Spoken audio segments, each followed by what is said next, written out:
Mengenal buku Matius. Matius adalah petugas pajak di Kapernaum sewaktu Yesus mengundang dia menjadi muridnya.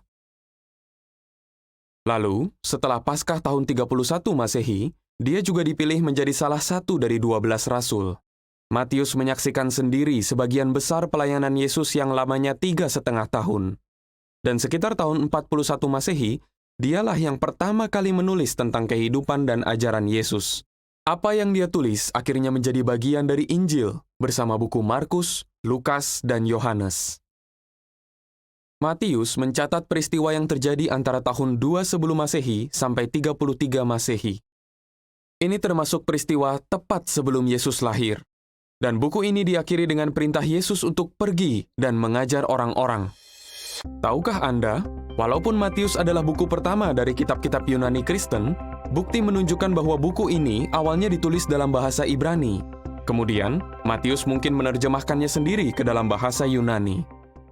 Buku ini dibagi menjadi 28 pasal. Dalam 18 pasal pertama, kebanyakan isinya disusun berdasarkan topik yang khusus membahas apa yang Yesus ajarkan kepada orang-orang. Tapi mulai pasal 19, Matius menulis tentang hari-hari terakhir dalam pelayanan Yesus, dan umumnya peristiwa yang dicatat sesuai dengan urutan waktu.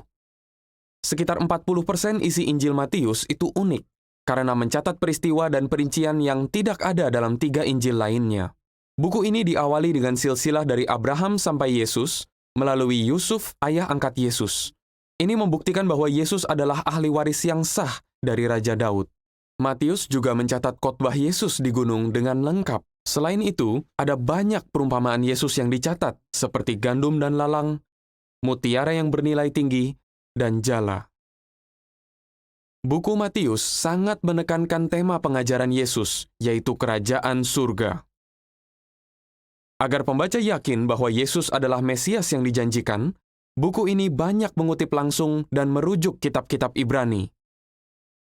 Karena itu, buku Matius dianggap sebagai jembatan antara kitab-kitab Ibrani dan kitab-kitab Yunani Kristen. Sewaktu mempelajari buku Matius, perhatikan bagaimana Injil ini meneguhkan bahwa Yesus adalah pewaris tahta Daud yang sah, serta menekankan pentingnya ajaran Kristus dan kerajaan Allah. Mengenal buku Markus. Markus kemungkinan menjadi pengikut Yesus sewaktu dia masih muda dan tinggal bersama ibunya di Yerusalem. Kelihatannya, rumah mereka digunakan sebagai tempat berhimpun oleh sidang Kristen masa awal. Meskipun Markus tidak sering bergaul dengan Yesus, dia akrab dengan Rasul Petrus dan Rasul Paulus, serta sepupu Markus, Barnabas. Dia mendapat hak istimewa menemani Paulus dan Barnabas dalam pekerjaan utusan Injil.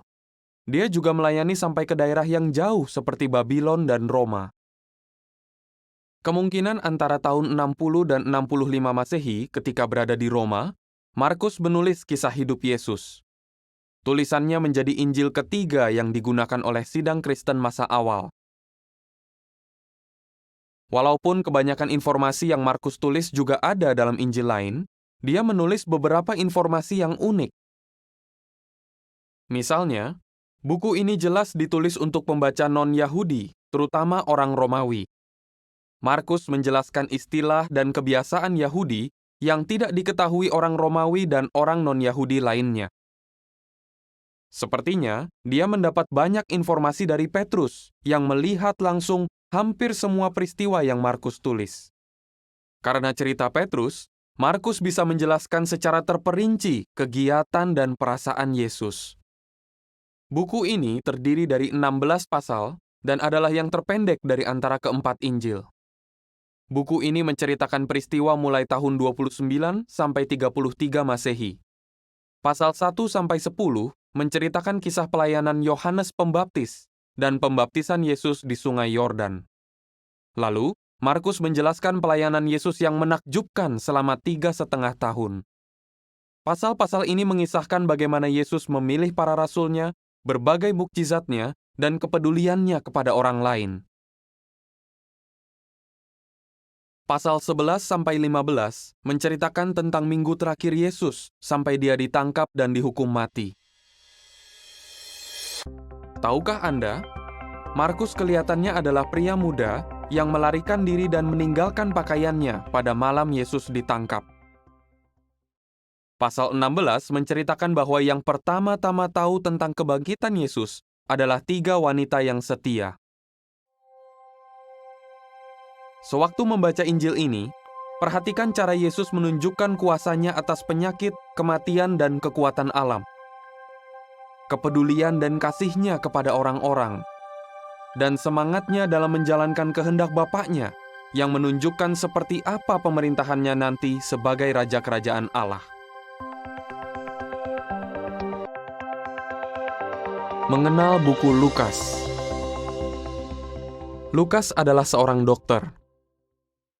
Seperti sang penulis Injil Markus, Lukas bukanlah salah satu rasul Yesus. Lukas tidak pernah berkata bahwa dia melihat sendiri peristiwa-peristiwa yang terjadi selama Yesus hidup. Dia mungkin menjadi pengikut Yesus setelah Yesus meninggal.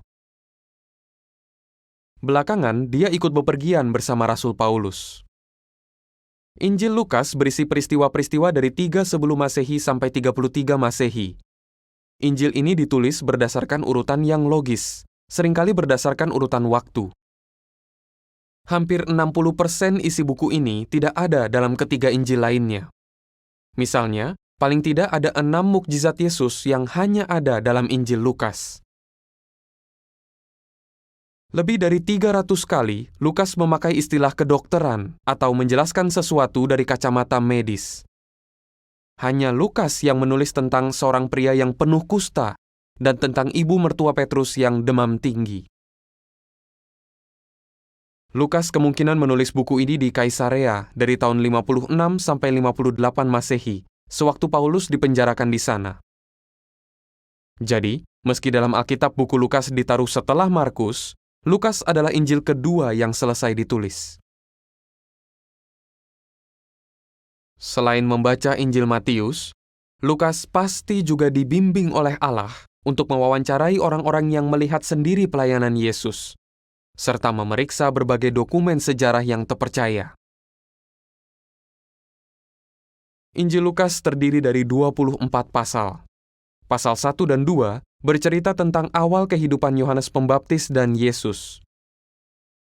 Seperti yang diberitahukan malaikat, Elisabet melahirkan Yohanes.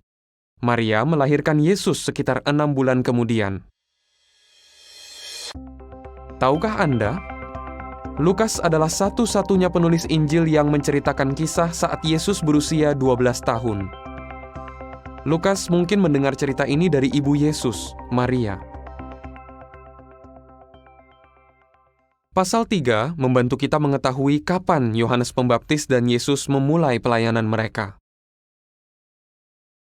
Menarik, Lukas juga menulis silsilah Yesus dari sisi ibunya. Dia menelusuri silsilah keluarga Maria melalui Raja Daud sampai ke Adam, putra Allah. Pasal 4-9 bercerita tentang pengabaran dan penyembuhan yang kebanyakan Yesus lakukan di Galilea selama awal pelayanannya. Lukas tidak hanya menulis tentang penyakit yang Yesus sembuhkan, tapi juga menunjukkan bahwa Yesus selalu berbelas kasihan kepada orang yang Dia sembuhkan. Pasal 6 menceritakan bahwa Yesus memilih 12 rasul-Nya setelah berdoa semalaman. Di pasal 9, Yesus mengutus ke-12 rasul-Nya untuk memberitakan kerajaan Allah dan menyembuhkan orang sakit. Pasal 10 sampai setengah dari pasal 19 berisi peristiwa-peristiwa yang kebanyakan terjadi di Yudea dan Perea. Yesus menambah jumlah pemberita kabar baik dengan mengutus 70 murid lainnya untuk mengabar. Perumpamaan Yesus tentang orang Samaria yang baik hati dan tentang anak yang hilang hanya ada di Injil Lukas. Setengah pasal 19 sampai akhir pasal 23 mencatat akhir pelayanan Yesus di Yerusalem dan sekitarnya, serta kematian Yesus. Pasal 21 berisi nubuat Yesus tentang kehancuran Yerusalem dan keadaan pada zaman kita. Lukas adalah satu-satunya penulis Injil yang mencantumkan wabah penyakit sebagai ciri hari-hari terakhir. Pasal terakhir bercerita tentang kebangkitan Yesus. Lukas adalah satu-satunya penulis Injil yang menceritakan tentang peristiwa naiknya Yesus ke surga. Sambil membaca Injil Lukas, perhatikan bagaimana Yesus bersemangat memberitakan kerajaan Allah dan melatih orang lain melakukannya. Apa saja ciri yang menunjukkan hari-hari terakhir? Dan bagaimana mukjizat Yesus menunjukkan apa yang akan Dia lakukan sebagai Raja Kerajaan Allah.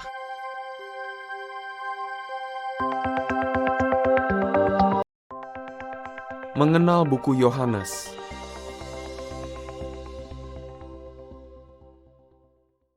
Ketika masih muda, Yohanes dan saudaranya Yakobus sedang memperbaiki jala di pinggir Laut Galilea saat Yesus mengajak mereka menjadi murid-Nya. Setelah Paskah 31 Masehi, Yesus memilih Yohanes sebagai salah satu dari ke-12 rasul-Nya. Yohanes termasuk sahabat terdekat Yesus, dan dia dipercayakan untuk mengurus ibu Yesus, Maria. Buku ini adalah Injil terakhir dari keempat Injil. Buku ini selesai ditulis tahun 98 Masehi di Efesus atau di dekat kota itu, kira-kira 65 tahun setelah kematian Yesus. Sebelum buku itu ditulis, nubuat Yesus tentang kehancuran Yerusalem sudah tergenap. Bisa dikatakan bahwa 92% isi dalam buku ini tidak ada dalam Injil lainnya. Dibanding penulis Injil lainnya, Yohanes yang paling banyak menulis tentang kasih. Buku Yohanes berisi 21 pasal. Pasal 1 menceritakan peran Yesus sebelum Dia datang ke bumi. Yesus membantu Yehua menciptakan segala sesuatu. Yesus disebut Firman, yang menunjukkan tugasnya sebagai juru bicara Yehua.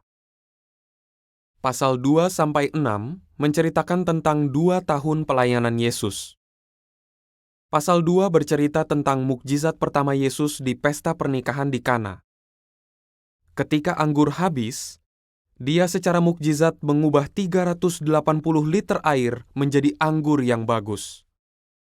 Mukjizat itu memperkuat iman para pengikut Yesus. Pasal 6 menceritakan bagaimana Yesus secara mukjizat memberi makan sekitar 5.000 pria, juga wanita dan anak-anak. Pasal 7-12 membahas tentang peristiwa yang terjadi setelah Paskah 32 Masehi. Yesus pergi ke Betani dan membangkitkan Lazarus sahabatnya. Meski Lazarus sudah mati selama 4 hari, dia hidup lagi setelah Yesus memanggilnya. Pasal 12 berisi peristiwa saat Yesus masuk ke Yerusalem dengan penuh kemenangan. Banyak orang menyambut Dia dengan berkata, "Selamatkanlah kiranya Dia, diberkatilah Dia yang datang dengan nama Yehua, ya Raja Israel." Pasal 13-19 berisi berbagai peristiwa yang terjadi pada 14 Nisan 33 Masehi. Yesus merayakan Paskah bersama para rasul-Nya di Yerusalem, di sebuah ruangan besar di tingkat atas. Tahukah Anda, di buku Yohanes, ada banyak bukti yang menunjukkan bahwa Yesus 4 kali merayakan Paskah selama pelayanannya. Ini salah satu bukti bahwa pelayanan Yesus berlangsung selama 3,5 tahun. Pada Paskah terakhir, Yesus memperlihatkan kerendahan hati yang luar biasa dengan mencuci kaki para rasul-Nya. Lalu pada malam itu, Yesus berkata, "Aku memberikan kepadamu perintah baru, agar kamu mengasihi satu sama lain, sebagaimana Aku telah mengasihi kamu." Yesus meminta para pengikut-Nya untuk lebih mengasihi satu sama lain. Pasal 17 mencatat doa terakhir Yesus bersama para rasul-Nya. Kemudian di Taman Getsemani, saat para prajurit mau menangkap Yesus, Dia dengan berani mengakui bahwa Dialah Yesus. Tak lama setelah itu, Yesus mati demi semua manusia. Pasal 20-21 menceritakan bagaimana Yesus yang telah dibangkitkan menemui para murid-Nya pada berbagai peristiwa. Saat membaca buku ini, Perhatikan kasih Yesus kepada manusia, teladan kerendahan hatinya, dan peran Yesus sebagai Mesias, Raja dari Kerajaan Allah.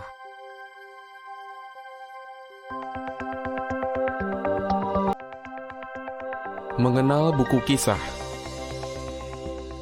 Penulis buku kisah para rasul adalah Lukas yang juga menulis Injil. Pasal 1-12 terutama menceritakan kegiatan Rasul Petrus. Pasal 13-28 menceritakan kegiatan Rasul Paulus. Karena Lukas menemani Rasul Paulus dalam beberapa perjalanannya, Lukas menyaksikan sendiri beberapa peristiwa yang dia catat. Buku kisah berisi sejarah yang terperinci tentang awal mula sidang Kristen dan pertumbuhannya yang pesat. Catatan dalam buku kisah dimulai setelah Injil Lukas berakhir. Peristiwa yang ada di buku ini terjadi selama sekitar 28 tahun, yaitu sejak Yesus naik ke surga pada 33 Masehi, sampai 61 Masehi ketika Paulus menjadi tahanan rumah dan menunggu hasil naik bandingnya ke Kaisar. Buku kisah ditulis hanya beberapa tahun setelah Injil Lukas selesai ditulis, dan ditujukan kepada orang yang sama, yaitu Theophilus. Tahukah Anda? Ketika Lukas menulis Injil, dia menyapa Theophilus dengan sebutan yang mulia. Ini mungkin menunjukkan bahwa Theophilus adalah seorang pejabat yang terhormat. Tapi dalam buku kisah, Lukas tidak menyapanya seperti itu karena mungkin Theophilus sudah menjadi orang Kristen. Buku kisah terdiri dari 28 pasal. Di pasal 1, Yesus memberitahu bahwa murid-muridnya akan menjadi saksinya sampai ke bagian yang paling jauh di bumi. Lalu, Yesus naik ke surga. Pasal 2 menceritakan bahwa 10 hari kemudian, pada Pentakosta 33 Masehi, kuasa kudus dicurahkan ke atas kira-kira 120 murid. Lalu pada hari itu juga, 3.000 orang dibaptis.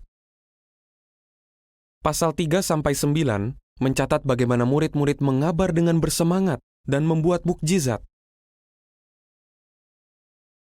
Meski dianiaya, mereka terus mengabar tentang Yesus dengan berani. Stefanus, seorang Kristen abad pertama, bahkan dibunuh karena imannya. Seorang pria bernama Saul menyaksikan dan mendukung pembunuhan Stefanus. Tapi tidak lama setelah itu, Yesus menampakkan diri kepada Saul di jalan menuju Damaskus. Kemudian, Saul menjadi orang Kristen dan dikenal sebagai Rasul Paulus.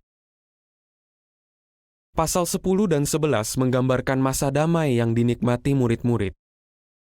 Yehua menggunakan Rasul Petrus untuk menyebarkan kabar baik kepada orang non-Yahudi.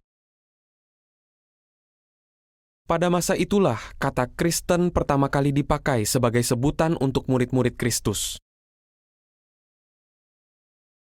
Di pasal 12, murid-murid kembali dianiaya. Herodes menghukum mati Yakobus dan memenjarakan Petrus yang kemudian dibebaskan oleh malaikat. Pasal 13-21 menceritakan 3 perjalanan penginjilan Paulus dari tahun 47 hingga 56 Masehi. Pada perjalanannya yang pertama, Paulus menginjil di Siprus dan sebagian Asia Kecil. Pada perjalanannya yang kedua, dia kembali ke Asia Kecil dan juga ke Makedonia dan Yunani. Perjalanannya yang ketiga berlangsung sekitar 4 tahun dan berakhir di Yerusalem.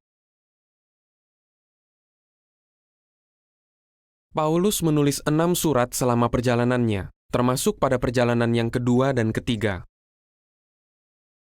Buku kisah mencatat bahwa Paulus melakukan perjalanan sejauh kira-kira hampir 16.000 kilometer.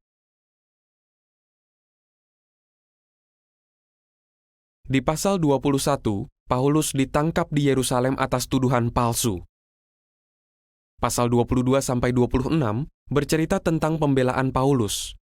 Dia menghadap Felix gubernur Yudea, lalu Festus penerusnya, dan kemudian Raja Herodes Agripa II. Dalam pembelaannya, Paulus minta naik banding kepada Kaisar, penguasa tertinggi Romawi pada saat itu. Pasal 27 dan 28 menceritakan perjalanan Paulus yang sulit menuju Roma, termasuk ketika kapalnya karam. Buku Kisah ditutup dengan catatan tentang Paulus yang menjadi tahanan rumah dan menunggu diadili di Roma. Meskipun tidak bebas, dia tetap sibuk mengabar kepada semua orang yang datang kepadanya. Sewaktu membaca buku Kisah, perhatikan bagaimana murid-murid mendapat kekuatan dari kuasa kudus, mengabar dengan berani meski dianiaya, dan memanfaatkan hukum negara demi membela hak mereka untuk memberitakan kabar baik kerajaan Allah.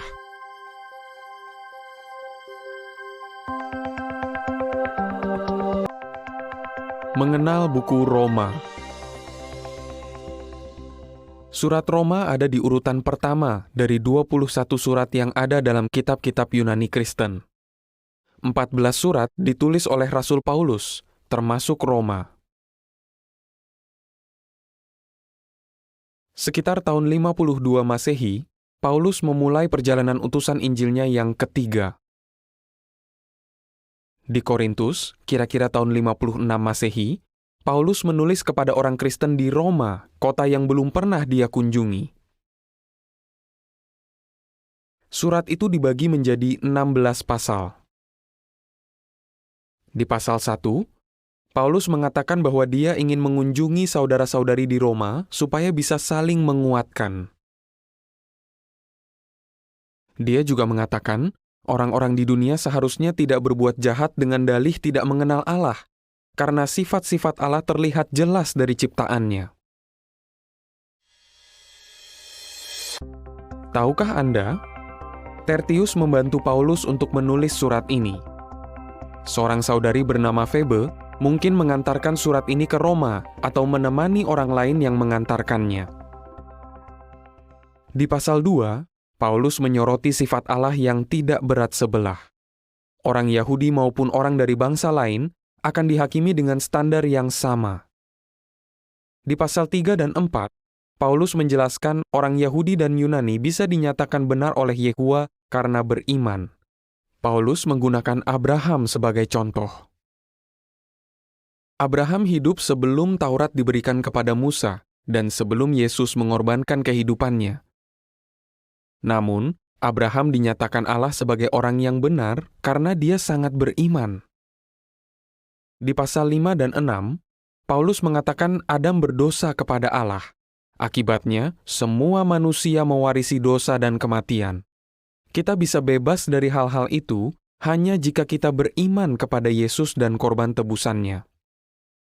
Di pasal 7 dan 8, Paulus menjelaskan kita bisa tahu apa dosa itu dari hukum Taurat, dan juga kenapa orang Kristen tidak lagi terikat Taurat.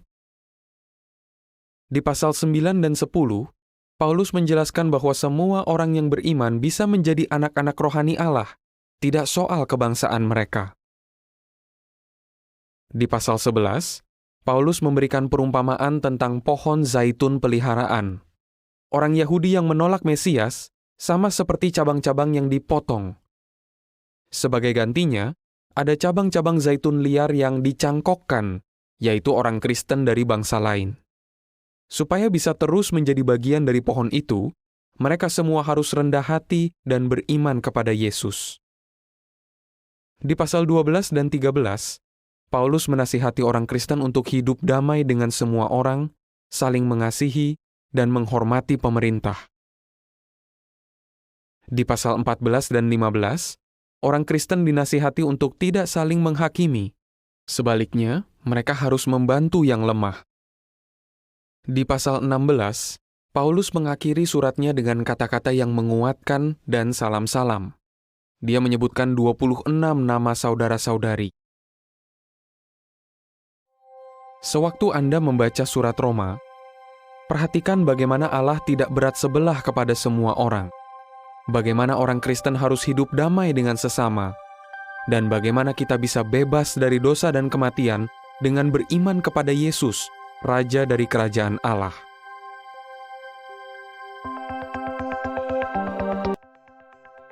Mengenal buku 1 Korintus.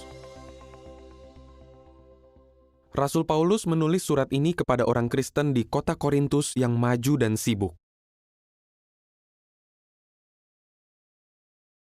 Paulus pernah tinggal di Korintus pada perjalanan utusan Injilnya yang kedua dan ikut mendirikan sidang di sana. Pada perjalanan utusan Injilnya yang ketiga, saat Paulus sepertinya di Efesus, dia menerima surat dari sidang Korintus dan laporan buruk mengenai sidang itu. Sekitar tahun 55 Masehi, Paulus membalas surat mereka untuk memberikan nasihat. Surat 1 Korintus dibagi menjadi 16 pasal. Di pasal 1-4, Paulus mengoreksi cara berpikir mereka yang memecah belah dan menasihati mereka untuk bersatu. Paulus menekankan, yang penting bukan siapa yang menanam atau yang menyiram, karena Yehuwalah yang menumbuhkan. Di pasal 5 dan 6, Paulus memberi petunjuk untuk menangani kasus perbuatan cabul yang parah. Ada yang tidak mau bertobat di sana. Dia harus disingkirkan untuk melindungi sidang. Mereka dinasihati dengan tegas untuk menolak perbuatan cabul.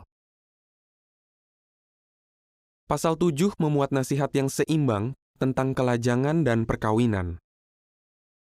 Di pasal 8-10, kita belajar bahwa karena kasih, kadang kita perlu rela mengalah meski sebenarnya kita berhak melakukan sesuatu.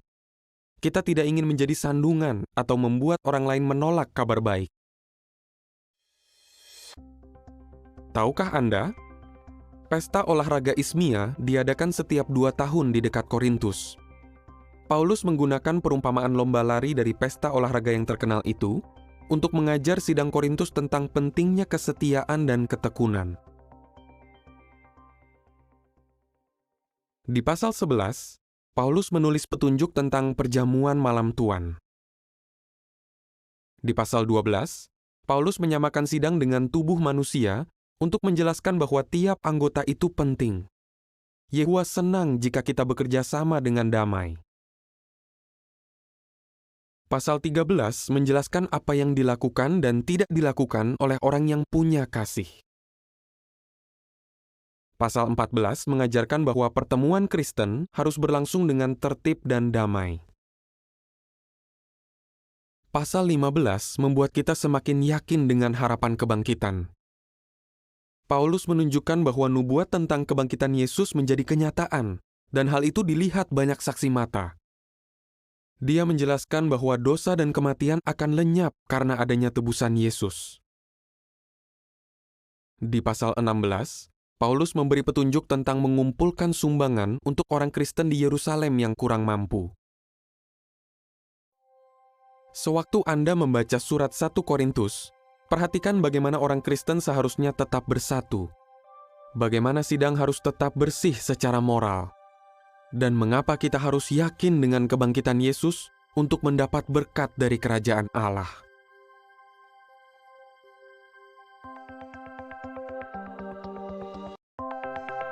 Mengenal buku 2 Korintus. Paulus menulis surat kedua ke sidang Korintus beberapa bulan setelah mereka menerima surat pertamanya. Sebelumnya, Titus diutus ke Korintus untuk membantu mengumpulkan sumbangan bagi saudara-saudara di Yudea, dan mungkin untuk mengamati reaksi orang Korintus terhadap surat pertama Paulus. Dari Korintus, Titus pergi untuk menemui Paulus. Karena laporan bagus dari Titus, Paulus senang dan menulis surat lagi kepada sidang itu. Di buku 2 Korintus ada 13 pasal. Di pasal 1, Paulus menyebut Yehuwa Bapa yang lembut dan berbelas kasihan, dan Allah segala penghiburan yang menghibur kita dalam segala cobaan kita. Di pasal 2, Paulus meyakinkan sidang itu bahwa dia mengasihi mereka, meski dia memberi mereka teguran keras dalam surat pertamanya. Orang yang dulunya berbuat dosa dan dikeluarkan dari sidang, sekarang sudah bertobat, sehingga dia perlu dimaafkan dan diterima kembali. Di pasal 3, Paulus menulis bahwa kesanggupan untuk melakukan pelayanan berasal dari Allah. Pasal 4 menggambarkan pelayanan kita sebagai harta dalam wadah dari tanah liat. Walaupun kita tidak sempurna bagaikan wadah dari tanah liat, berita yang kita sampaikan bisa membuat kita dan orang yang mendengarkan kita hidup abadi. Di pasal 5, Paulus berkata, "Kami tergerak oleh kasih Kristus." Kalau kita memahami betapa luar biasa kasih Kristus kepada kita pasti tergerak untuk hidup bagi Dia. Kasih-Nya menggerakkan kita untuk meniru Dia. Pasal 6 menjelaskan bahwa pergaulan antara orang Kristen sejati dan yang bukan bagaikan kuk yang tidak seimbang. Itu pasti akan merusak iman orang Kristen. Pasal 7 menunjukkan bedanya kesedihan yang sesuai dengan kehendak Allah dengan kesedihan dunia. Jika seseorang sedih karena sadar bahwa kesalahannya itu dosa terhadap Allah, lalu meminta ampun dan bertobat, kesedihannya itu sesuai dengan kehendak Allah. Sebaliknya, orang yang menunjukkan kesedihan dunia berbeda. Dia mungkin sedih karena kesalahannya terungkap, tapi dia tidak berniat untuk meminta pengampunan dari Allah. Di pasal 8 dan 9, Paulus menganjurkan orang Korintus untuk menyelesaikan pengumpulan sumbangan untuk saudara-saudara di Yudea yang butuh bantuan. Tahukah Anda, kata Yunani untuk pelayanan yang Paulus gunakan untuk pengabaran dan pengajaran, digunakan juga untuk pemberian bantuan kemanusiaan. Jadi memberikan bantuan seperti itu termasuk pelayanan suci orang Kristen kepada Yehua. Karena adanya rasul-rasul palsu, di pasal 10-13 Paulus menjelaskan mengapa ajaran mereka salah. Paulus mengingatkan bahwa kebenaran Alkitab bisa menghancurkan apapun yang dibentengi dengan kokoh, seperti ajaran, kebiasaan, dan sikap yang berasal dari hikmat manusia. Saat membaca 2 Korintus, perhatikan bagaimana Yehua, Allah segala penghiburan, menguatkan dan menopang hambanya. Bagaimana orang yang benar-benar bertobat bisa bersahabat dengan Allah. Dan bagaimana manusia yang lemah bisa memberitakan kabar baik kerajaan Allah.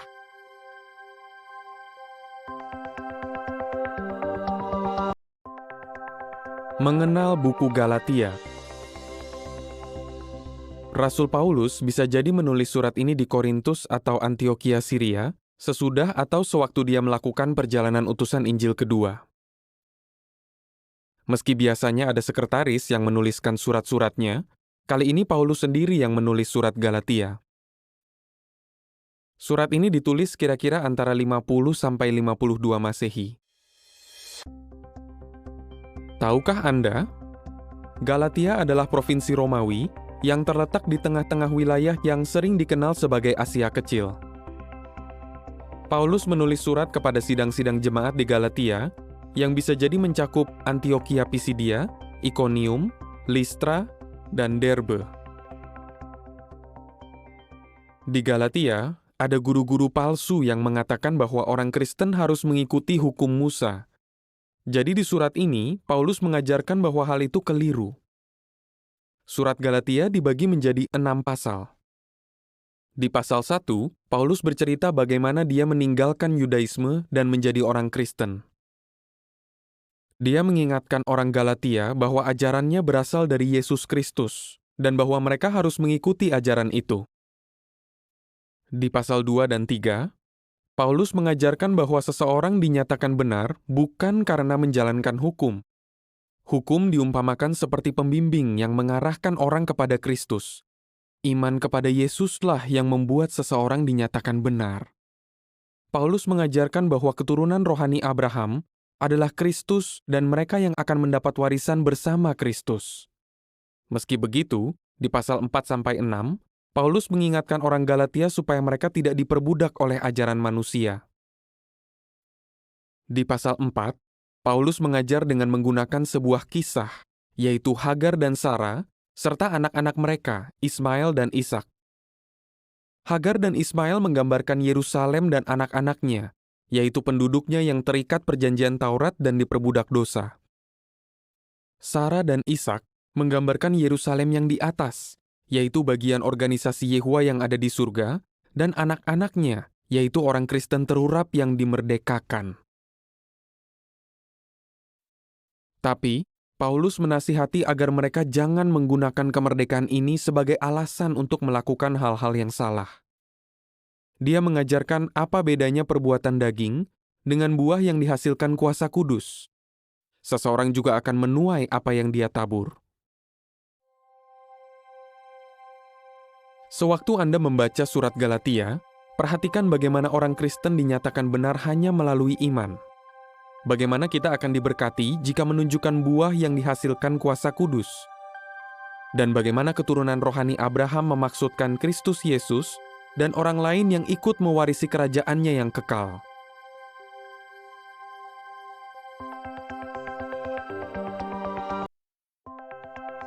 Mengenal buku Efesus. Rasul Paulus datang untuk pertama kalinya ke kota pelabuhan Efesus dalam perjalanan utusan Injilnya yang kedua, kira-kira pada tahun 52 Masehi. Dia datang bersama Aquila dan Priscilla. Paulus hanya tinggal sebentar, tapi Aquila dan Priscilla tetap tinggal untuk terus mengabar dan mengajar di sana. Belakangan, dalam perjalanan utusan Injilnya yang ketiga, Paulus kembali ke sana. Dia mengabar dengan bersemangat dan tinggal selama kira-kira 3 tahun. Dia pun menjadi akrab dengan saudara-saudari di Efesus. Lalu kira-kira antara 60-61 Masehi, Rasul Paulus menulis surat kepada sidang jemaat di Efesus. Dia menulis surat ini di Roma sambil menunggu persidangannya. Surat Efesus dibagi menjadi 6 pasal. Pasal 1 menjelaskan bahwa Allah membuat suatu pengaturan bagi anggota keluarganya. Dengan pengaturan ini, orang-orang yang dipilih untuk memerintah di surga dan orang-orang yang akan tinggal di bumi dapat dipersatukan dengan Yehua melalui Kristus. Di pasal 2, Rasul Paulus menyamakan hukum Musa dengan tembok yang sudah lama memisahkan orang Yahudi dan bukan Yahudi. Korban tebusan Yesus mengakhiri perjanjian hukum sehingga merobohkan tembok yang memisahkan kedua kelompok itu. Di pasal 3, Paulus menyebutkan rahasia suci tentang Kristus dan menjelaskan bahwa Allah ingin agar orang yang bukan Yahudi juga bergabung dengan sekelompok kecil orang yang dipilih untuk memerintah bersama Kristus di surga. Tahukah Anda? Kota Efesus terkenal dengan kuil megah yang dikhususkan untuk memuja Dewi Artemis. Kisah pasal 19 menceritakan bahwa ada banyak tukang perak yang mendapat keuntungan besar dengan membuat kuil-kuilan Artemis. Sewaktu tinggal di Efesus selama kira-kira 3 tahun, Paulus memberitahu orang-orang bahwa menyembah berhala itu salah. Hasilnya, ada yang berhenti menyembah berhala dan mulai melayani Yehua. Tapi, orang-orang yang membuat dan menjual berhala pun mengamuk serta menimbulkan kekacauan besar. Di pasal 4, Rasul Paulus mendesak orang Efesus untuk membuang kepribadian lama, yaitu jalan hidup mereka yang dulu, dan mengenakan kepribadian baru yang sesuai dengan kehendak Allah. Di pasal 5, Paulus mengingatkan orang Efesus untuk terus mengasihi. Kasih seperti ini harus ada di dalam keluarga. Para istri diingatkan untuk tunduk kepada suami mereka. Para suami diingatkan untuk terus mengasihi istri mereka, seperti Kristus juga mengasihi sidang jemaat. Di pasal 6, Paulus menyebutkan perumpamaan tentang perlengkapan perang dan mendesak orang Efesus untuk memakai seluruh perlengkapan perang dari Allah. Dengan begitu, mereka bisa tetap setia meski menghadapi berbagai kesulitan. Sewaktu Anda membaca surat Efesus, perhatikan bagaimana kita harus mengenakan kepribadian baru yang sesuai kehendak Allah. Bagaimana kita perlu memakai seluruh perlengkapan perang dari Allah. Dan bagaimana Yehua ingin mempersatukan orang Yahudi dan bukan Yahudi untuk memerintah bersama Kristus di surga. Mengenal buku Filipi. Rasul Paulus menulis surat ini di Roma saat dia menjadi tahanan rumah. Surat ini ditulis sekitar tahun 60 atau 61 Masehi. Bertahun-tahun sebelumnya, dalam perjalanan utusan Injil Paulus yang kedua, dia mendapat penglihatan di Troas. Seorang pria dari Makedonia memohon kepada Paulus, "Datanglah ke Makedonia dan tolong kami." Jadi sekitar tahun 50 Masehi, Paulus dan rekan-rekannya mulai menginjil di kota Filipi di Makedonia. Paulus pun membentuk sidang jemaat di sana. Tapi ada tentangan yang harus dihadapi. Mereka dijebloskan ke penjara dan kaki mereka dipasung.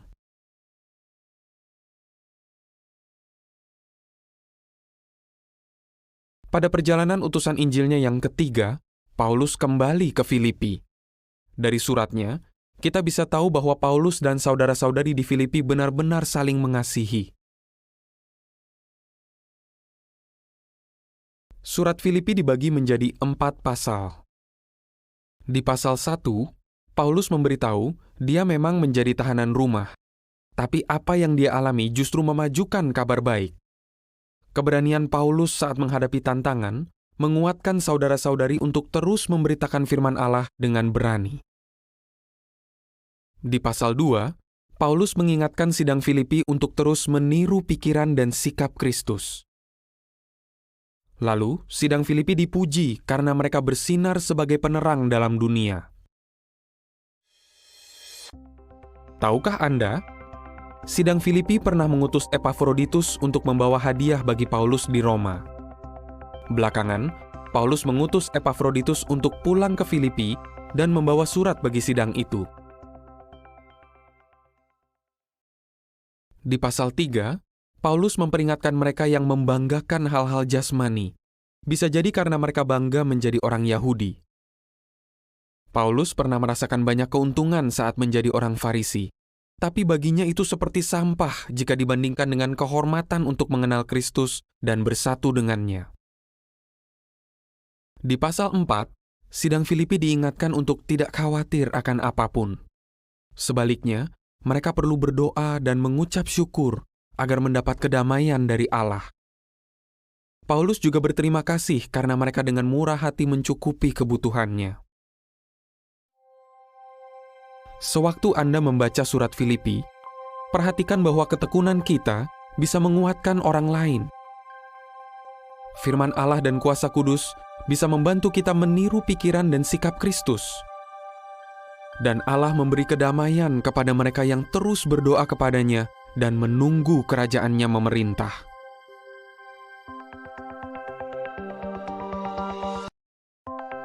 Mengenal buku Kolose. Rasul Paulus menulis surat ini di Roma sekitar tahun 60 atau 61 Masehi. Surat ini ditulis saat dia pertama kali menjadi tahanan rumah di sana. Dari isi suratnya kepada sidang Kolose, kelihatannya dia belum pernah ke sana. Sidang itu sepertinya terbentuk karena kerja keras Epafras. Meski begitu, Paulus mengenal beberapa anggota sidang itu, seperti Apfia, Arkhipus, dan Filemon. Dia pernah menulis surat untuk mereka. Tak lama setelah sidang Kolose terbentuk, ada guru-guru palsu yang mencoba menyesatkan sidang itu dengan ajaran manusia yang menipu.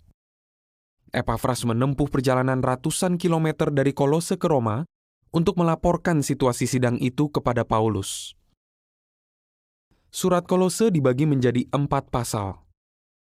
Di pasal 1, Paulus menunjukkan bahwa dia ingin anggota sidang Kolose punya pengetahuan yang tepat tentang Allah.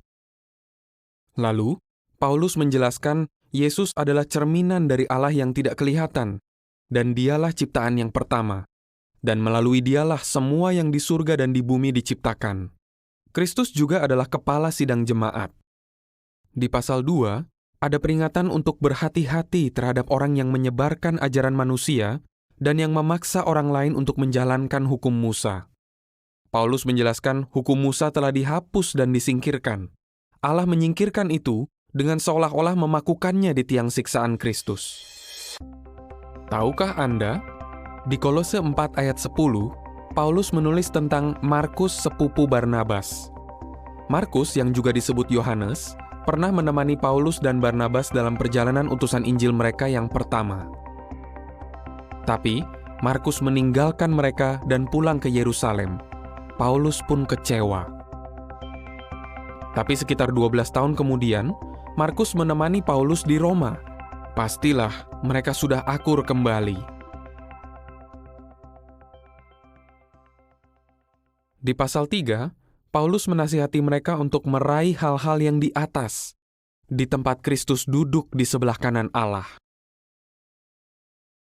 Dia juga menasihati mereka untuk melepaskan kepribadian lama, mengenakan kepribadian baru, dan terus saling memaafkan dengan tulus. Di pasal 4, Paulus meminta sidang Kolose untuk berdoa dengan tekun dan mengucapkan syukur. Dia juga menulis, kata-kata kalian hendaknya selalu menyenangkan, seperti dibumbui dengan garam, supaya kalian tahu bagaimana kalian akan menjawab setiap orang.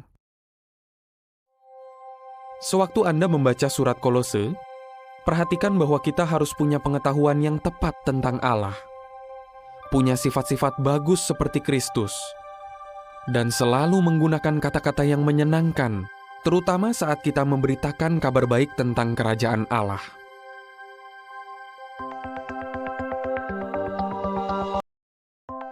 Mengenal buku 1 Tesalonika. Rasul Paulus menulis surat ini di Korintus saat dia melakukan perjalanan utusan Injilnya yang kedua, sepertinya pada akhir tahun 50 Masehi. Sebelumnya, Paulus pernah ke Tesalonika dan menginjil di rumah ibadah orang Yahudi selama 3 kali hari Sabat. Tak lama kemudian, terbentuklah sidang di sana. Ada orang Yahudi yang iri dengan keberhasilan Paulus. Mereka pun menyulut kerusuhan. Tapi sidang di sana tetap menginjil, bahkan setelah Paulus dan Silas pergi ke Berea. Surat 1 Tesalonika dibagi menjadi 5 pasal. Di pasal 1, Paulus memuji sidang itu karena mereka tetap menerima firman Allah meskipun mengalami banyak kesengsaraan. Dia memberitahu bahwa ketekunan mereka menjadi teladan bagi sidang-sidang di Makedonia dan Akhaya. Di pasal 2, Paulus mengingatkan sidang Tesalonika bahwa dia menyayangi mereka dan bahwa dia bekerja keras supaya tidak membebani mereka. Tahukah Anda, Rasul Paulus ahli membuat kemah. Mungkin dia menggunakan keahlian ini untuk mencukupi kebutuhannya selama di Tesalonika. Di pasal 3, Paulus menulis, Timotius telah diutus untuk menguatkan iman mereka. Sekarang Timotius sudah kembali dan membawa berita bagus tentang kesetiaan dan kasih sidang itu. Di pasal 4, Paulus menghibur mereka yang berduka karena kematian keluarga dan sahabat mereka. Kebangkitan Yesus menjamin orang yang mati akan dibangkitkan. Di pasal 5, Paulus mencatat apa yang akan terjadi sebelum musuh-musuh Allah dimusnahkan pada hari Yehuwa. Mereka yang menaati hukum Allah disebut anak-anak terang. Mereka tidak berada dalam kegelapan seperti orang-orang yang melanggar hukum Allah. Dia menasihati sidang itu untuk tidak tertidur secara rohani, memastikan mana yang benar, terus berdoa, dan saling menguatkan.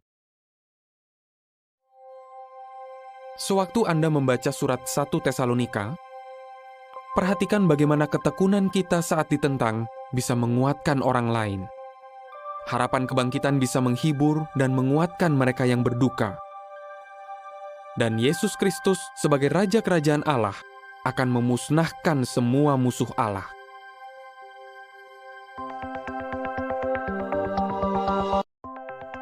Mengenal buku 2 Tesalonika. Rasul Paulus menulis surat yang sangat penting ini di Korintus, kira-kira tahun 51 Masehi, tidak lama setelah dia menulis suratnya yang pertama kepada sidang di Tesalonika. Dalam suratnya yang pertama, Paulus menasihati saudara-saudari untuk hidup dengan tenang, tidak ikut campur urusan orang, dan bekerja keras untuk memenuhi kebutuhan jasmani mereka. Nasihat ini masih cocok untuk orang-orang Tesalonika, karena kelihatannya ada beberapa saudara-saudari yang masih suka ikut campur urusan orang dan tidak mau bekerja untuk mencari nafkah. Selain itu, sidang Tesalonika mungkin telah menerima surat atau pesan yang seolah-olah berasal dari Rasul Paulus atau saudara-saudara yang bertanggung jawab lainnya yang mengatakan bahwa hari Yehuwa sudah datang. Surat 2 Tesalonika dibagi menjadi 3 pasal. Di pasal 1, Paulus memuji saudara-saudari karena terus beriman dan bertekun. Dia menjelaskan bahwa saudara-saudari yang sekarang menderita akan mendapat kelepasan saat Kristus datang sebagai Raja untuk membinasakan musuh-musuh Allah. Di pasal 2, Paulus menjelaskan bahwa beberapa peristiwa harus terjadi sebelum hari Yehuwa tiba. Beberapa peristiwa itu termasuk munculnya kemurtadan dan tersingkapnya manusia pelanggar hukum, yaitu para pemimpin agama yang murtad. Orang-orang ini akan meninggikan diri terhadap orang-orang di sidang. Tahukah Anda, surat palsu yang seolah-olah berasal dari Rasul Paulus sudah dibaca oleh saudara-saudari. Itulah sebabnya Rasul Paulus menulis, "Inilah salam saya, Paulus, yang saya tulis sendiri. Ini tanda dalam setiap surat saya yang menunjukkan bahwa surat ini dari saya." Di pasal 3, Paulus menyuruh sidang untuk menandai atau menjauhi anggota sidang yang masih bertingkah laku tidak tertib, mungkin karena mereka malas bekerja.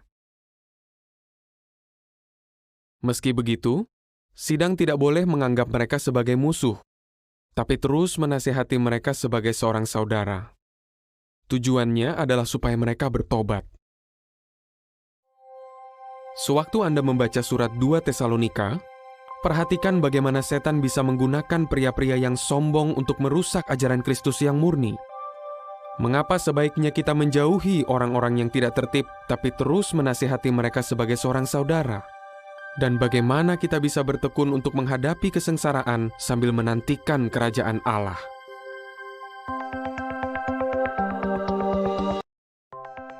Mengenal buku 1 Timotius. Surat pertama Rasul Paulus kepada Timotius ditulis di Makedonia kira-kira pada tahun 61 sampai 64 Masehi. Paulus menunjukkan bahwa Timotius pada saat itu sedang berada di Efesus. Paulus menulis 1 Timotius untuk menjelaskan pengaturan di sidang dan untuk memperingatkan bahayanya ajaran palsu dan cinta uang. Surat 1 Timotius dibagi menjadi 6 pasal. Di pasal 1, Paulus meminta agar Timotius tetap di Efesus untuk meluruskan orang-orang yang menyimpang dari ajaran Kristus. Paulus juga mengungkapkan rasa syukurnya atas belas kasihan Kristus yang luar biasa. Meski Paulus dulu menganiaya sidang Kristen, Yesus menganggap dia setia dengan memberinya tugas pelayanan. Di pasal 2, Paulus mengingatkan pentingnya mendoakan orang lain, termasuk para pejabat, agar umat Allah bisa hidup dengan tenang dan melayani tanpa gangguan. Dia menjelaskan bahwa Allah ingin agar segala macam orang diselamatkan dan memiliki pengetahuan yang tepat tentang kebenaran. Di pasal 3, Paulus menyebutkan syarat-syarat bagi pria-pria yang berupaya menjadi pengawas atau hamba pelayanan. Tahukah Anda, kata Yunani yang diterjemahkan berupaya berarti berusaha keras menggapai sesuatu. Maksud Paulus, saudara-saudara yang ingin melayani rekan seimannya perlu membuat upaya yang sungguh-sungguh. Paulus menulis di pasal 4 bahwa akan ada saudara-saudari yang kehilangan iman dan berusaha menyesatkan yang lain. Orang-orang murtad ini akan menyebarkan ajaran palsu dan bahkan melarang perkawinan. Timotius dianjurkan untuk menjadi teladan dalam berbicara, bertingkah laku, dan mengasihi orang lain. Timotius harus terus bersungguh-sungguh dalam membaca di depan umum dan mengajar. Di pasal 5, Paulus menasihati Timotius untuk menghormati dan menyayangi saudara-saudari yang lebih tua maupun yang lebih muda, seperti keluarga sendiri. Dia menjelaskan kepada Timotius bahwa jika perlu, sidang harus menyediakan kebutuhan materi bagi para janda lansia yang benar-benar membutuhkan dan dikenal suka melakukan apa yang baik. Di pasal 6, Rasul Paulus menyebutkan bahwa mereka yang ajarannya bertentangan dengan ajaran Kristus adalah orang-orang yang sombong. Paulus juga menyebutkan bahwa orang yang bertekad untuk menjadi kaya akan tergoda, terjerat, dan terperangkap oleh banyak keinginan yang merugikan. Karena cinta uang, iman mereka akan hancur dan mereka akan sangat menderita. Jadi, pengikut Kristus tidak boleh serakah. Sebaliknya, mereka harus murah hati, suka berbagi, dan mengandalkan Allah, supaya mereka bisa menggenggam kehidupan yang sebenarnya. Sewaktu membaca 1 Timotius, perhatikan bahwa Yehuwa ingin agar segala macam orang diselamatkan dan memiliki pengetahuan yang tepat tentang kebenaran. Bagaimana agar orang Kristen tidak terjerat oleh cinta uang, dan bagaimana kita bisa menggenggam kehidupan yang sebenarnya yang hanya bisa diberikan oleh kerajaan Allah.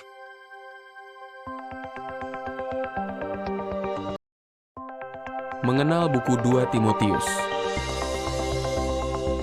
Surat ini ditulis Rasul Paulus di Roma, kira-kira tahun 65 Masehi. Waktu itu Kaisar Nero sudah mulai menganiaya orang Kristen, dan Paulus dipenjarakan lagi di Roma. Dulu dia hanya menjadi tahanan rumah, tapi sekarang apa yang dia alami jauh lebih parah. Kali ini, dia tidak hanya mendekam di penjara dan dirantai, tapi dia bahkan tidak lama lagi akan dihukum mati. Paulus menulis surat yang bernada hangat ini kepada Timotius, supaya dia tetap bersemangat menggunakan karunia dari Allah. Terus berupaya menyenangkan Allah, dan lari dari keinginan masa muda yang tidak pantas. 2 Timotius dibagi menjadi 4 pasal. Paulus memulai suratnya dengan kata-kata yang menguatkan Timotius, yang saat itu mungkin masih berada di Efesus. Paulus berkata bahwa beberapa saudara di Asia telah meninggalkan dirinya. Tapi dia memuji Onesiforus yang berani mencari Paulus karena ingin melayaninya. Di pasal 2, Timotius diminta untuk mengajar orang-orang yang bisa diandalkan tentang banyak hal yang dia sudah pelajari dari Paulus. Dia menasehati Timotius untuk menghindari perdebatan yang bodoh dan tidak berguna yang menimbulkan pertengkaran.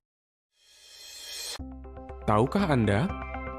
Dari antara 14 buku di Alkitab yang ditulis Rasul Paulus selama kira-kira 15 tahun, surat 2 Timotius adalah yang terakhir. Setidaknya 5 dari antara buku-buku itu ditulis waktu dia menjadi tahanan di Roma. Buku Ibrani ditulis tidak lama sebelum atau sesudah dia dibebaskan. Di pasal 3, Paulus menubuatkan seperti apa sifat kebanyakan orang pada hari-hari terakhir dunia setan. Setelah itu, Paulus mengingatkan Timotius bahwa kitab suci yang berasal dari Allah bisa membuat dia bijaksana dan diselamatkan. Paulus juga mengatakan bahwa semua yang ingin mengabdi kepada Allah sebagai pengikut Kristus Yesus akan dianiaya. Di pasal 4, Paulus memberitahu Timotius bahwa dia harus memberitakan firman dengan perasaan mendesak, karena nanti akan ada orang-orang yang menolak kebenaran dan lebih suka mendengarkan cerita-cerita bohong yang menyenangkan telinga mereka. Lalu, karena Paulus akan segera dihukum mati, dia meminta Timotius untuk cepat datang bersama Markus. Sewaktu membaca 2 Timotius, perhatikan bahwa Paulus lebih memikirkan orang-orang lain, khususnya Timotius yang dia sayangi, meskipun Paulus sendiri hampir dihukum mati. Bahwa semua yang ingin mengabdi kepada Allah akan dianiaya. Dan bahwa seperti Paulus dan Timotius, kita harus melaksanakan pelayanan kita sepenuhnya dan tetap berfokus pada kerajaan Allah.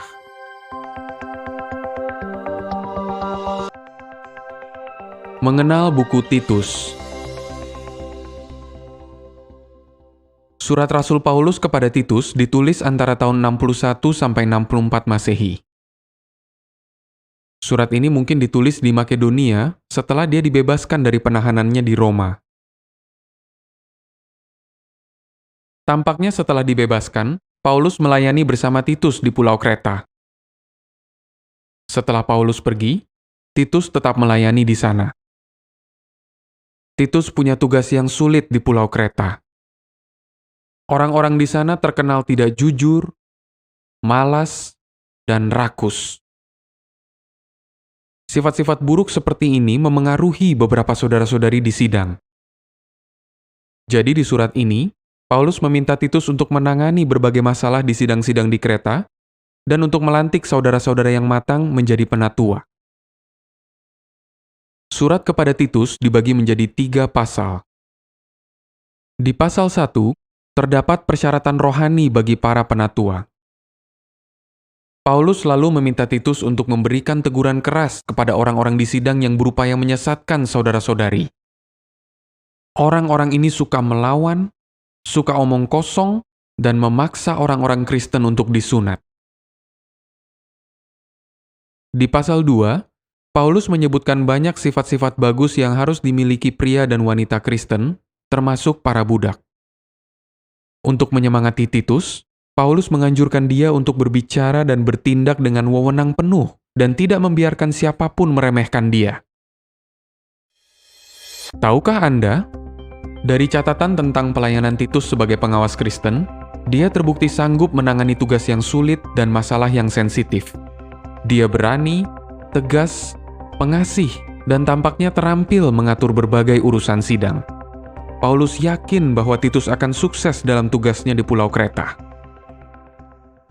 Di pasal 3, Paulus meminta Titus untuk mengingatkan saudara-saudari di Pulau Kreta agar mereka menaati pemerintah, bersikap masuk akal, tidak suka bertengkar, dan bersikap lembut kepada semua orang. Terakhir, Paulus menasihati Titus untuk tidak terlibat dalam perdebatan yang bodoh, tidak ikut berselisih soal hukum Musa, dan menjauhi orang yang menyebarkan ajaran lain. Sewaktu membaca surat kepada Titus, perhatikan bahwa para penatua harus berani untuk menangani berbagai masalah di sidang. Bahwa kuasa kudus bisa menarik segala macam orang ke dalam sidang dan bisa membantu mereka memupuk sifat-sifat Kristen. Dan bahwa semua sifat buruk dari dunia setan harus kita tolak, karena kita adalah rakyat kerajaan Allah.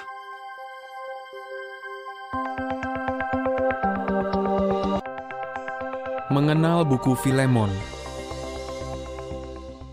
Paulus menulis surat ini terutama kepada Filemon, sahabat dan rekan seimannya yang tinggal di kota Kolose di Asia Kecil. Surat ini ditulis di Roma sekitar tahun 60 atau 61 Masehi, dan isinya tentang budak Filemon yang melarikan diri, yaitu Onesimus. Belakangan Onesimus bertemu dengan Paulus di Roma, dan tidak lama kemudian dia menjadi orang Kristen. Isi surat ini hanya 25 ayat. Paulus memulai suratnya dengan memberi salam kepada Filemon dan kepada sidang jemaat yang beribadah di rumahnya, termasuk Apfia dan Arkhipus. Paulus memberitahu Filemon bahwa Onesimus, yang dulunya dianggap sebagai budak yang tidak berguna, sekarang adalah saudara seiman yang berguna. Sampai-sampai Paulus ingin agar Onesimus tetap tinggal di Roma untuk sementara. Tapi Paulus tahu bahwa dia tidak berhak untuk menahan Onesimus tanpa seizin majikannya. Jadi Onesimus disuruh untuk kembali kepada Filemon yang tinggal lebih dari 1.400 km jauhnya. Filemon diminta untuk menerima Onesimus sebagai saudara dan bukan sebagai budak yang pernah melarikan diri. Ini demi persahabatannya dengan Paulus dan karena orang Kristen memang harus saling mengasihi. Seluruh surat ini ditulis sendiri oleh Paulus, meskipun biasanya orang lain yang menuliskan surat-suratnya. Tahukah Anda? Di Alkitab, surat kepada Filemon adalah satu-satunya surat yang ditulis Paulus kepada satu orang tentang urusan pribadi. Paulus menunjukkan bahwa Filemon dan Onesimus sekarang bukan lagi majikan dan budak, tapi sesama saudara. Paulus menyatakan bahwa dia yakin Filemon akan berbuat lebih banyak lagi dari yang diminta. Sewaktu membaca surat kepada Filemon, perhatikan caranya menunjukkan bahwa kita percaya kepada saudara kita. Bagaimana Paulus benar-benar rendah hati dan tidak bersikap lancang. Dan bagaimana Paulus menandaskan kebaikan hati dan sikap suka mengampuni yang harus dimiliki semua yang ingin mewarisi kerajaan Allah.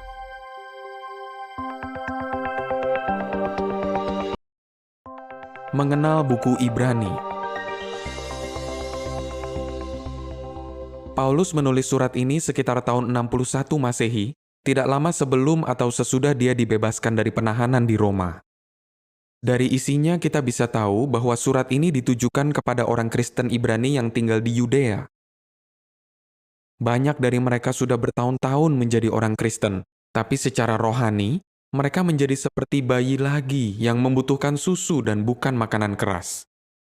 Akibatnya, mereka bisa kehilangan iman. Apalagi ada tekanan dari para pemimpin dan penganut agama Yahudi. Mungkin orang Kristen diejek karena kelihatannya tidak punya apa-apa dalam beribadah.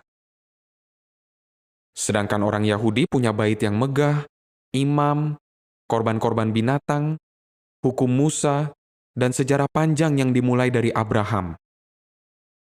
Paulus ingin agar orang Kristen Ibrani semakin beriman pada pengaturan ibadah yang jauh lebih unggul dari ibadah orang Israel. Pengaturan itu dibuat di surga oleh Allah, dan Kristus berperan penting dalam pengaturan itu. Surat ini juga berguna bagi orang Kristen Ibrani yang mungkin sulit melepaskan hukum Musa. Buku Ibrani dibagi menjadi 13 pasal. Pasal 1-3 menunjukkan tema buku Ibrani. Pasal-pasal itu menjelaskan kedudukan Yesus yang ditinggikan. Dia lebih tinggi dari para malaikat maupun dari Musa. Pasal 4-10 memberitahu kita bahwa Yesus adalah imam besar di surga. Tidak seperti imam besar Yahudi di bait yang hanyalah manusia berdosa, Yesus sempurna dan tidak berdosa. Imam besar Yahudi harus mempersembahkan korban setiap hari untuk dosa orang-orang. Dan korbannya adalah binatang yang manfaatnya terbatas. Sedangkan Kristus menghadap Allah di surga dan mempersembahkan kehidupan manusianya yang sempurna sebagai tebusan sekali untuk selamanya. Tebusan Yesus juga menjadi dasar bagi perjanjian baru yang lebih baik dari perjanjian hukum Musa. Tahukah Anda?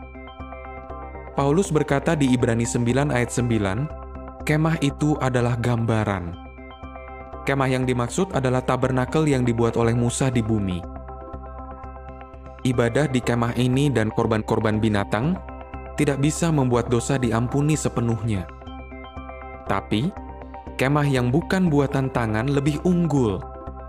Itu adalah pengaturan untuk beribadah kepada Yehuwa berdasarkan korban tebusan Yesus. Dengan mengikuti pengaturan ini, kita bisa bersahabat dengan Allah bahkan selamanya.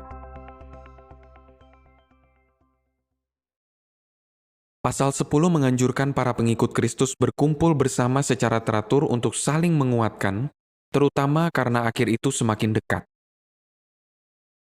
Pasal 11 menyoroti tentang iman, dan menyebutkan teladan pria dan wanita zaman dulu yang karena beriman bisa mengatakan dan melakukan hal-hal yang luar biasa. Di pasal 12, pria dan wanita yang berani itu disebut banyak saksi yang bagaikan awan. Lalu Rasul Paulus bicara tentang saksi yang paling utama, yaitu Yesus Kristus, wakil utama dan penyempurna iman kita. Kalau kita punya iman seperti Kristus, tingkah laku kita harus kudus. Jadi terakhir, Paulus menasihati di pasal 13, teruslah tunjukkan kasih persaudaraan kalian. Perkawinan harus dihormati semua orang. Dan kalian harus taat kepada orang-orang yang memimpin kalian. Sewaktu membaca buku Ibrani, perhatikan bagaimana Paulus menunjukkan betapa unggulnya ibadah Kristen. Bagaimana kita bisa terus menyempurnakan iman sambil menunggu akhir dunia setan. Dan bagaimana Yesus sebagai Raja Kerajaan Allah dan Imam besar kita, digunakan oleh Allah untuk melenyapkan dosa dan kematian.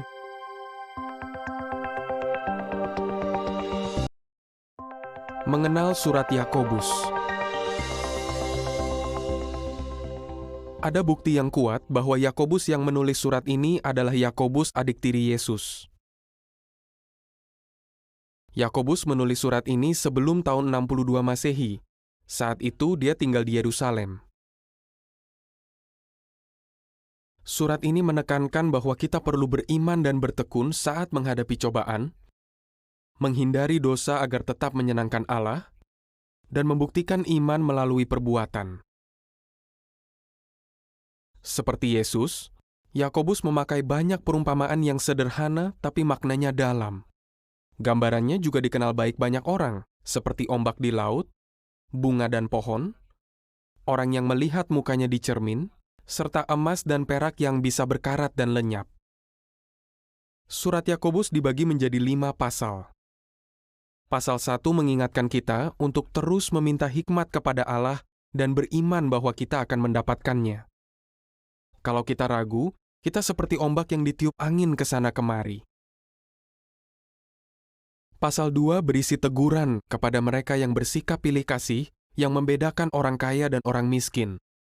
Mereka melanggar hukum tentang mengasihi sesama yang disebut hukum raja. Tahukah Anda?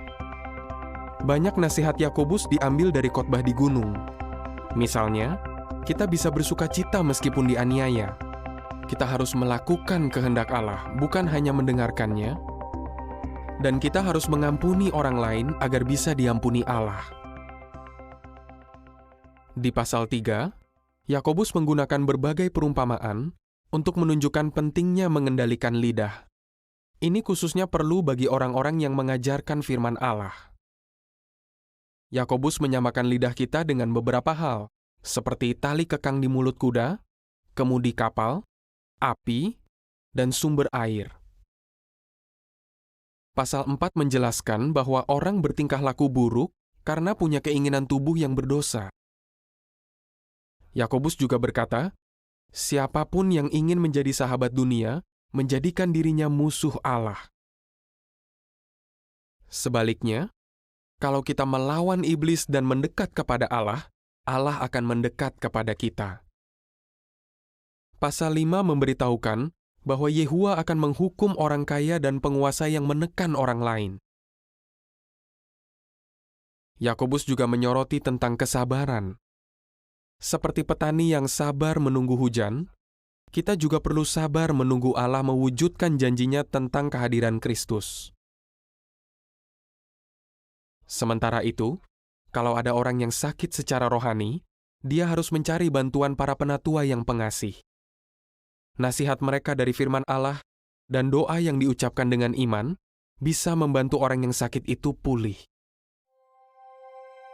Sewaktu membaca surat Yakobus, perhatikan bahwa kita tidak boleh menyalahkan Yehuwa sewaktu menghadapi cobaan. Bahwa kita harus berupaya mengendalikan lidah, dan bahwa kita harus sabar menunggu kerajaan Allah.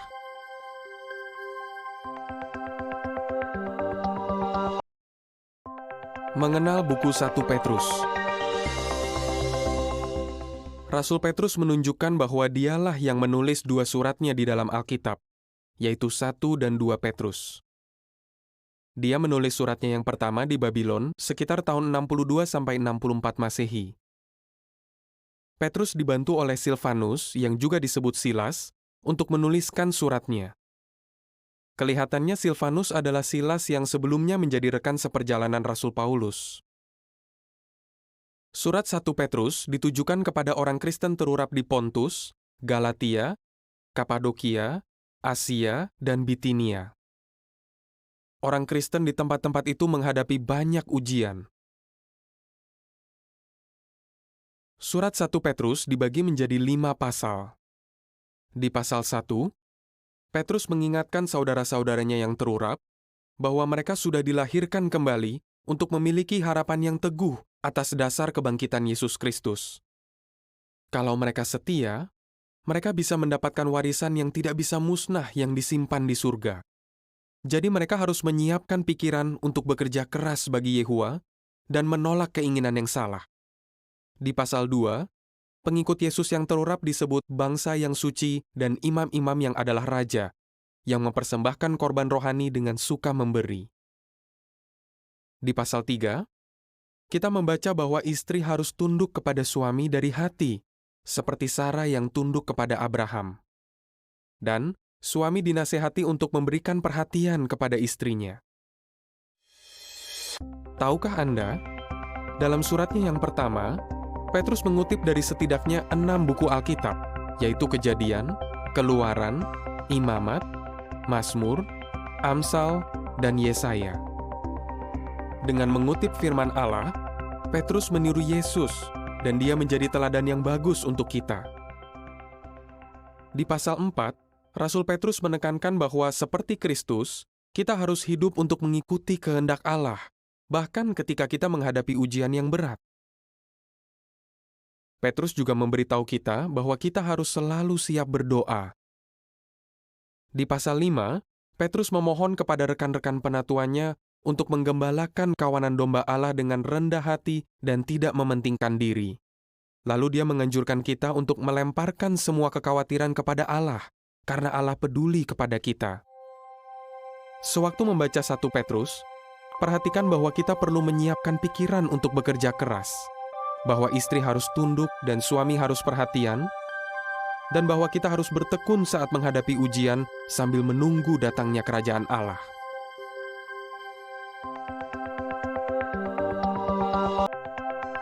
Mengenal buku 2 Petrus.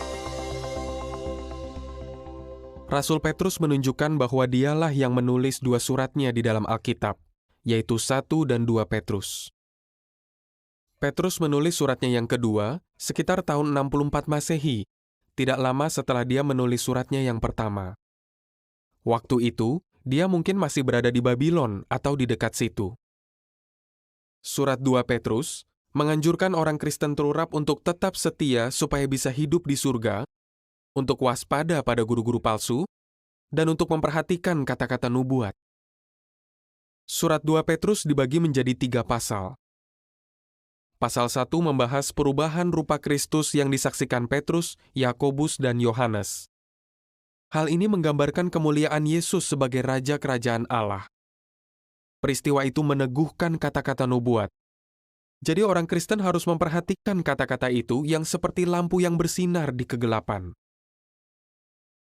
Di pasal 2, Petrus memperingatkan akan ada guru-guru palsu, dan mereka akan membuat sekte-sekte yang memecah belah. Dan memang, para penipu itu mulai ada pada abad pertama, tapi mereka akan dihukum Allah seperti penduduk Sodom dan Gomora. Tahukah Anda? Ketika Petrus menulis suratnya yang kedua, dia tahu bahwa sebentar lagi dia akan meninggal. Tapi dia tidak mengkhawatirkan diri sendiri. Dia terus menaati perintah Yesus, beri makan domba-domba kecilku. Pasal 3 menceritakan apa yang akan terjadi ketika Yesus menjadi raja. Petrus menubuatkan bahwa akan ada orang-orang yang suka mengejek. Mereka sengaja mengabaikan kenyataan bahwa di zaman Nuh, Yehuwa pernah membinasakan dunia yang jahat. Lalu Petrus berkata bahwa Allah menjanjikan langit baru dan bumi baru, dan di sana semua orang akan selalu melakukan apa yang benar. Jadi sekarang, umat Allah harus terus menaati kitab suci dan terus menjalankan pengabdian kepada Allah.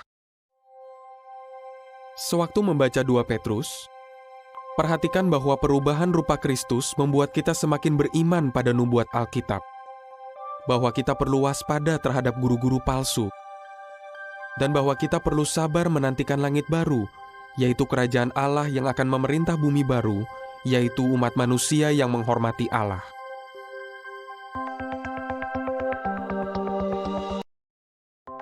Mengenal buku 1 Yohanes.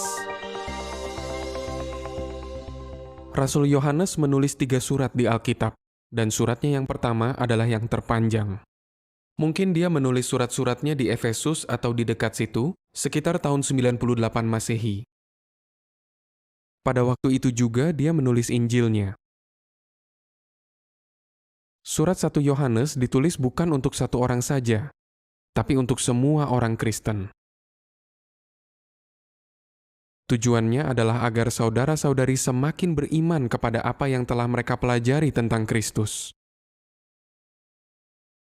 Surat ini membahas 3 hal penting, yaitu antikristus, dosa, dan kasih. 1 Yohanes dibagi menjadi 5 pasal. Di pasal 1, Yohanes memberitahu kita bahwa Allah itu sumber terang, dan orang Kristen harus berjalan dalam terang. Untuk itu, kita harus mengakui bahwa kita manusia berdosa dan butuh pengampunan berdasarkan korban pendamaian Kristus. Di pasal 2, kita diperingatkan untuk waspada terhadap antikristus. Mereka antara lain mengatakan bahwa Yesus bukan Kristus dan Putra Allah tidak datang sebagai manusia. Tahukah Anda, lebih dari 30 tahun sebelumnya, sudah dikatakan bahwa akan ada guru-guru palsu yang membuat sekte-sekte yang memecah belah dan berusaha agar murid-murid menyimpang kepada mereka. Tulisan Yohanes menunjukkan bahwa hal itu sudah terjadi. Di pasal 3, Yohanes menulis bahwa anak Allah sangat berbeda dengan anak iblis. Anak Allah saling mengasihi. Tapi seperti Kain, anak iblis membenci saudara mereka. Tema tentang kasih masih dibahas di pasal 4. Di sini Yohanes berkata bahwa kita tidak bisa mengaku mengasihi Allah kalau kita tidak mengasihi rekan-rekan Kristen kita. Di pasal terakhir kita membaca, mengasihi Allah berarti menjalankan perintahnya. Selain itu, Yohanes meyakinkan kita bahwa Allah mendengarkan semua permohonan kita yang sungguh-sungguh, asalkan itu sesuai dengan kehendak-Nya. Sewaktu membaca 1 Yohanes, perhatikan bahwa kita harus menolak ajaran orang murtad, menjaga diri agar tidak berbuat dosa, dan benar-benar mengasihi rekan seiman kita sesama rakyat kerajaan Allah.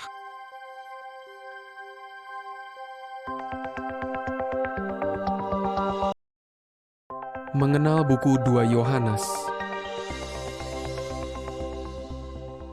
Yohanes menulis suratnya yang kedua dan 2 suratnya yang lain kira-kira tahun 98 Masehi. Waktu itu, dia mungkin berada di Efesus atau di dekat situ dan sudah berumur kira-kira 100 tahun. Yohanes memulai suratnya dengan kata-kata, "Dari orang yang sudah tua kepada saudari yang terpilih dan anak-anaknya." Ada yang berpendapat bahwa saudari yang terpilih tampaknya memaksudkan sidang Kristen atau seorang saudari bernama Kiria yang dalam bahasa Yunani berarti wanita. Surat Yohanes yang kedua membahas hal-hal yang mirip dengan suratnya yang pertama. Misalnya, Yohanes menyebutkan lagi pentingnya para pengikut Kristus untuk saling mengasihi. Dia juga berkata, mengasihi berarti kita terus mengikuti perintah-perintah Allah. Lalu Rasul Yohanes memperingatkan bahwa ada banyak penipu yang muncul di dunia. Mereka adalah antikristus yang tidak mengakui bahwa Kristus sudah datang sebagai manusia. Tahukah Anda, di 2 Yohanes 10 dan 11, Yohanes mengulangi petunjuk yang ada di surat pertamanya tentang orang yang melangkahi ajaran Kristus. Yohanes menambahkan, "Jangan terima dia di rumahmu dan jangan menyapa dia." Surat 2 Yohanes menunjukkan bahwa dia sangat mengasihi saudara-saudarinya yang terurap. Dia ingin agar mereka menerima upah penuh, termasuk kehormatan untuk memerintah bersama Kristus dalam kerajaannya. Sewaktu membaca 2 Yohanes, perhatikan bahwa Rasul yang sudah tua ini mengasihi saudara-saudarinya, bahwa dia ingin mereka terus mengikuti perintah-perintah Allah, dan bahwa mereka yang menolak ajaran orang murtad akan mewarisi kerajaan Allah.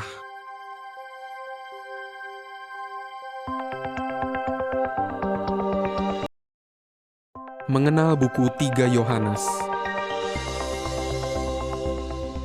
Yohanes menulis suratnya yang ketiga di Efesus atau di dekat situ, sekitar tahun 98 Masehi. Dia menulis surat ini kepada Gaius, saudara yang dia kasihi. Gaius adalah nama Romawi yang umum pada waktu itu. 3 Yohanes terdiri dari 14 ayat. Gaius dikenal sebagai hamba Allah yang setia dan selalu baik hati kepada saudara-saudara yang berkunjung ke sidang.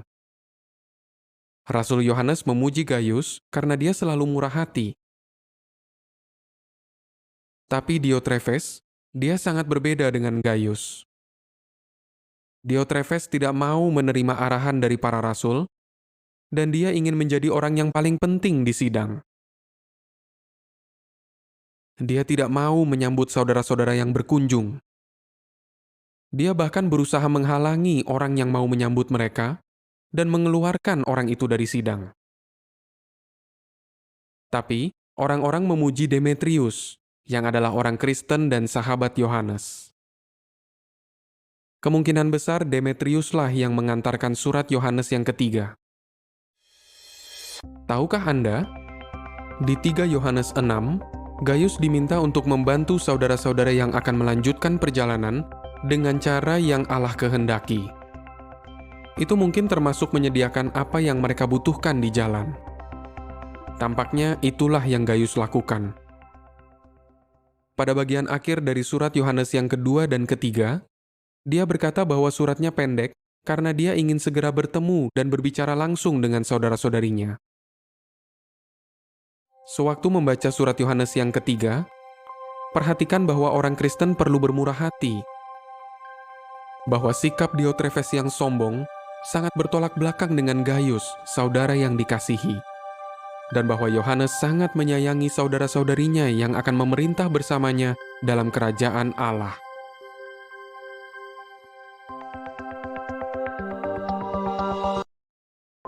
Mengenal buku Yudas. Yudas yang menulis surat yang ada di Alkitab ini, kemungkinan besar adalah Yudas adik tiri Yesus Kristus. Surat ini ditulis kira-kira tahun 65 Masehi, tampaknya ketika Yudas berada di Palestina. Waktu itu situasinya berbahaya bagi orang Kristen. Orang-orang yang suka berbuat cabul dan sifatnya seperti binatang sudah mulai menyusup ke dalam sidang. Jadi Yudas menasihati orang Kristen untuk berjuang keras demi iman. Surat Yudas dibagi menjadi 25 ayat. Di ayat 5, Yudas mengingatkan kita bahwa setelah Yehua menyelamatkan umatnya dari Mesir, dia memusnahkan orang-orang Israel yang sama sekali tidak beriman kepadanya. Di ayat 7, Yudas juga berkata bahwa Sodom dan Gomora serta kota-kota di sekitarnya dihukum dengan api kekal, sehingga menjadi pelajaran dan peringatan bagi kita. Di ayat 12 dan 13, Yudas menggunakan gambaran yang hidup untuk menunjukkan betapa bahayanya para penyusup di sidang. Mereka seperti batu-batu berbahaya yang tersembunyi di bawah laut. Awan yang ditiup angin kesana kemari tanpa menurunkan hujan. Pohon yang tidak berbuah dan akarnya dicabut, dan ombak bergelora yang membawa kotoran ke pantai. Tahukah Anda, beberapa keterangan yang ditulis Yudas tidak ada di buku Alkitab lainnya. Misalnya, hanya Yudas yang menyebutkan bahwa Mikael, sang pemimpin malaikat, pernah berselisih dengan iblis tentang mayat Musa. Dan Yudas saja yang menyebutkan nubuat Henoh bahwa Allah akan menggunakan puluhan ribu malaikat untuk menghukum orang jahat. Terakhir, Yudas menasihati saudara-saudarinya untuk tetap berada dalam naungan kasih Allah. Terus berbelas kasihan kepada mereka yang ragu-ragu, dan menyelamatkan mereka dari api kebinasaan. Sewaktu membaca surat Yudas, perhatikan banyaknya contoh yang ditulisnya tentang penghukuman Allah. Perumpamaan-perumpamaannya yang hidup, dan nasihatnya untuk tetap murni dan dekat dengan Yehua yang sangat penting bagi orang-orang yang ingin mewarisi kerajaan Allah.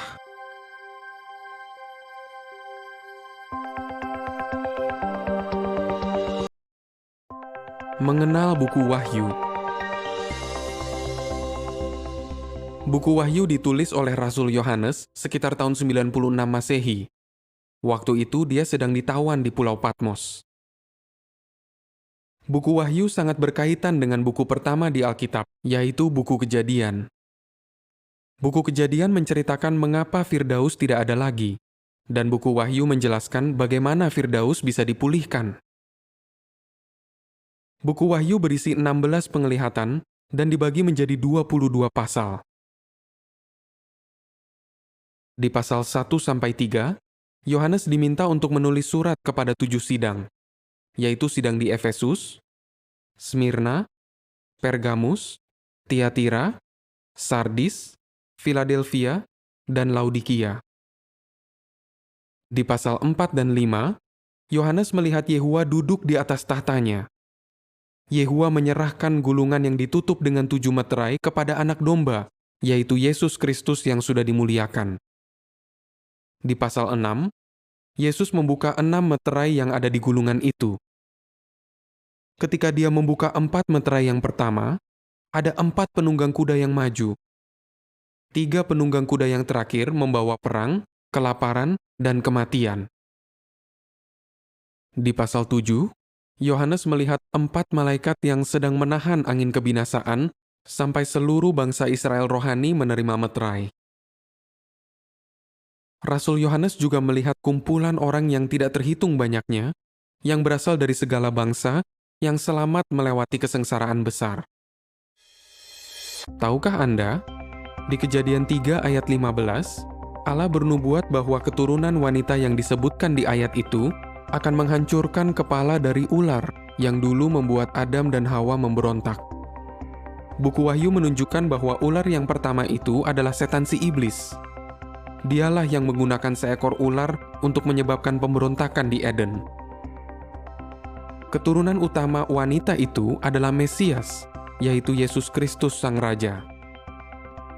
Buku Wahyu juga menubuatkan bahwa dia akan memerintah di surga bersama dengan rekan-rekan penguasanya yang berjumlah 144.000. Di pasal 8 dan 9, anak domba itu membuka meterai yang ketujuh. Lalu, Yohanes melihat 7 malaikat memegang 7 trompet. Tiupan trompet mereka mengumumkan penghakiman Allah atas umat manusia. Di pasal 10 dan 11, Yohanes diberi gulungan kecil oleh malaikat yang kuat, dan dia disuruh untuk memakannya. Lalu dia diminta untuk mengukur tempat suci di bait. Setelah itu, dia melihat apa yang dialami oleh 2 saksi Allah. Kemudian malaikat yang ketujuh meniup trompetnya, dan terdengar suara-suara yang keras berkata, "Kerajaan milik Tuhan kita dan Kristusnya kini memerintah dunia." Di pasal 12, Yohanes menyaksikan kelahiran anak laki-laki, dan anak itu langsung dibawa kepada Allah yang duduk di tahtanya. Yohanes juga melihat setan dan malaikat-malaikatnya dilemparkan ke bumi. Lalu di pasal 13, ada penglihatan tentang binatang-binatang buas yang menguasai manusia.